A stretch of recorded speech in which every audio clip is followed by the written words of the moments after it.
Okay, I feel like it is finally time for a quick update on my Explorer ST and why I'm currently sitting in my Mach-E, and this is my daily, and why I ultimately got rid of my Explorer. So if you guys have been following my channel or my build for a while, you probably already know that I have had some electrical issues over the last year or so, and ultimately that resulted or led to a random intermittent no start condition. The short history for anyone who doesn't know is that about a year ago I started getting random electrical failures. We tried a lot of things to pinpoint what the issue was. At one point we suspected the battery was going, although the battery had just been changed less than a year before, and it was a brand new battery that we replaced, and the battery did not seem to resolve the issues that I was having. So we replaced the battery twice within a matter of 2 years, just to make sure. And I have, had looked at all of the wiring harnesses, the battery control module actually, or battery monitoring system that's hooked to the negative terminal of the battery, was also replaced at one point. And that was actually because when I was tearing everything apart through one of the issues, I found that had arced or something had happened, and it actually melted the bottom of that module, that little thing that sits on the negative terminal. So that was one of the things we did. But ultimately we just looked through kind of everything and tried to figure out what was going on with it, why it wouldn't start. So at one point in time, it was leaving me with no power steering sometimes, but other times it would have power steering. Sometimes it would start, sometimes it wouldn't start. During that period of time where that was the issue, it went to the Ford dealer, and the Ford dealer was actually able to determine that the steering rack needed replaced. So the steering rack was replaced at that point by Ford, but we couldn't figure out whether or not that was related to the no start condition. And ultimately it was not. So it did resolve the power steering issue that I was having, but it did not resolve the no start condition. So they did that. It went back in on a tow truck another time, after the steering rack and for no start. And it happened to be after refueling that it wouldn't start. And, they pulled codes and stuff, and they replaced the purge valve, and the purge valve did not fix anything at all. It literally came back, started like 2 times, and then went right back to the no start condition. So one of the things that we noticed as time went on, and we're like evaluating what's going on, is that the no start condition was most commonly when the car was hot. So cold starts were okay most of the time, but not always. It wasn't super consistent, but most of the time cold starts were okay, hot starts were not good. So if I've been sitting in traffic or driving around town running errands, by the later half of my errands, or getting to a destination that was further away, going in, coming back out, that's when it wouldn't start. So again, kind of pointing to some electrical stuff going on, but maybe not. I don't know. Is the starter getting too hot? We just don't know. So went back to Ford again. Ford couldn't figure it out. They said at this point the best solution is we're going to replace the starter, even though the starter's testing fine, and we don't see any issues with it. It could be the case that it's just having an intermittent failure, and that's going to also, help with making sure that all the wiring is correct and everything's done correctly in terms of the starter. So get through the starter replacement, and that actually did help for a little while, but unfortunately it started again. Well, no, it didn't start again, unfortunately, but it wouldn't start again. So that was a fix for a couple, 3 weeks, and then the intermittent no start resumed. So at that point I was like, okay, I have a built Explorer ST, been built for a couple years, hasn't been running correctly since, I don't know, like November of 2023. So I don't know what to do with it. I mean, the electrical stuff was a major concern, but mechanically it ran fine, and it ran fine until the end. And that was like the weirdest part of it all, is there's no indicator that something else is happening. It's purely like an electrical issue, and the voltages were crazy. So one of the weird things is I was monitoring, you know, what were the conditions at crank, what were the conditions, whatever. And the thing is, it wouldn't even try to turn over. It was like there was a fault somewhere that disabled the start. Like, there was no cranking, there was no attempt to crank. It was like you would push the button to start the car, and then it would just, you audibly heard the start click. That was it. There was nothing else that would happen. It wouldn't even try to, it wasn't like it was having a struggle turning over. It wasn't like it was even trying to crank. It was just no start, no crank.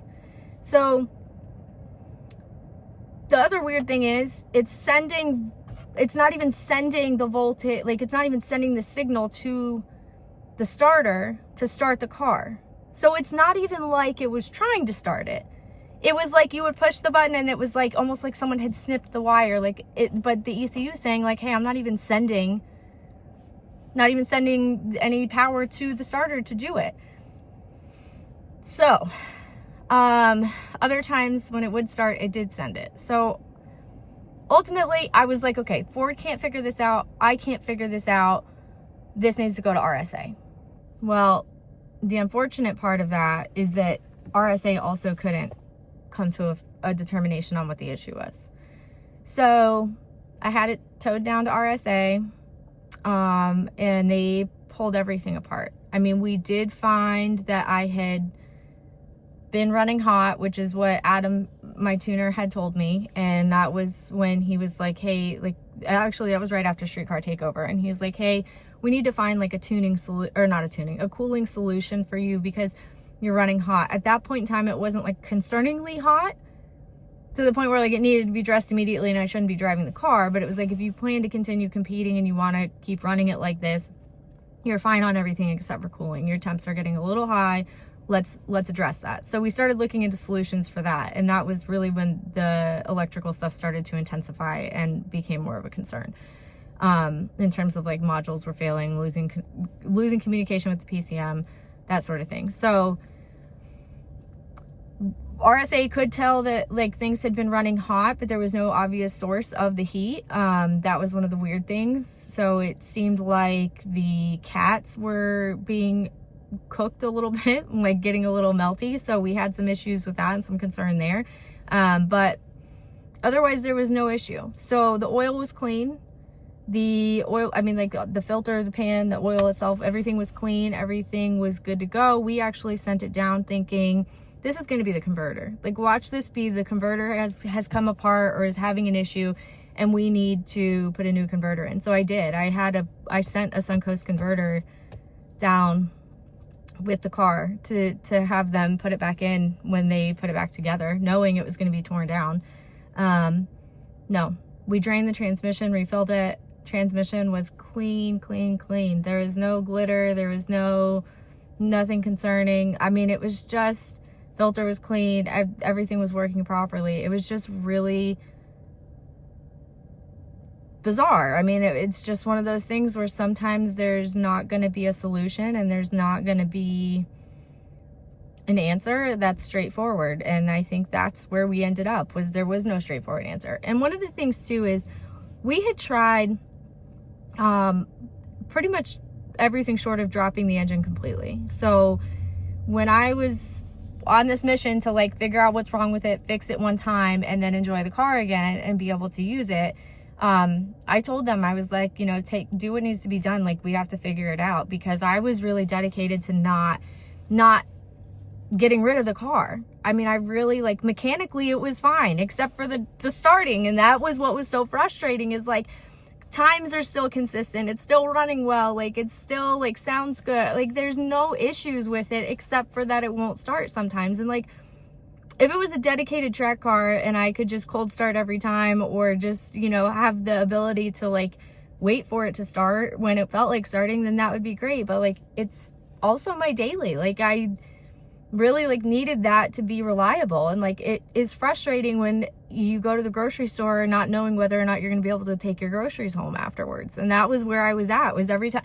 for whatever reason, it really liked to not start at the grocery store. It was like, I went to Costco and it wouldn't start. I go to the grocery store, I buy all the groceries, I have a car full of groceries, and the car won't start. And I'm like, oh my God. Like, so I had to have someone come pick me up and like put all my groceries in the car and take them home. And it's like, at what point is it not worth this? Like, I might as well just have a dedicated build. Like, that's not my daily. So basically when RSA said there's no like real answer here, we're going to have to drop the engine, and you're looking at potentially, you know, well over $10,000 at that point to figure out the problem. We're not even talking about fixing it yet. Like, we're talking about figuring out the problem and maybe starting to repair some of it. And I just can't justify putting another 10 grand into this car when we don't know what the problem is or whether or not it's going to be feasible to fix it, or if there is a fix. Because honestly, at this point, I wouldn't be shocked if they pulled the engine and they were like, I mean, it still really doesn't make sense. We don't have an answer. Because really, what's it going to tell you?